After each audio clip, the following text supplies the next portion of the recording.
பெரியவர் தன் சம்சாரத்தோட வெளிநாடு போயிட்டு கப்பலை திரும்பி வந்துட்டு இருந்தார்.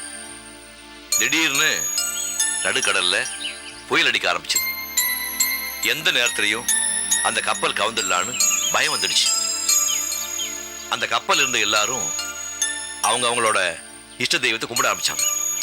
அந்த பெரியவர் மட்டும் எதுவும் பேசாம மௌனமா உட்காந்துக்கிட்டு இருந்தார். அவர் சம்சாரம் கேட்டாங்க, ஏங்க உங்களுக்கு பயமா இல்லையான்னு. உடனே அந்த பெரியவர் தான் இடுப்புல வச்சிருந்த கத்தி எடுத்து ஓங்கி அவர் சம்சாரத்தை குத்த போனார். அந்த அம்மா பேசாம இருந்தாங்க. ஏம்மா உனக்கு பயமா இல்லையான்னு கேட்டார்.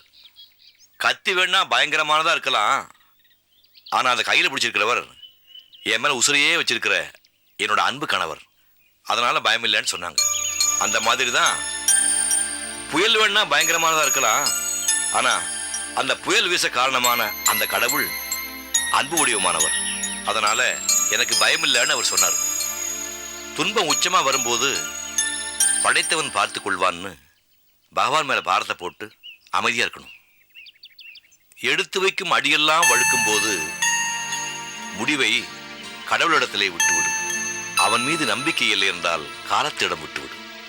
நடுக்கடலில் தத்தளிக்கும் ஆளே இல்லாத படகு கூட என்றோ ஒரு நாள் ஏதோ ஒரு கரையை போய் சேரும்.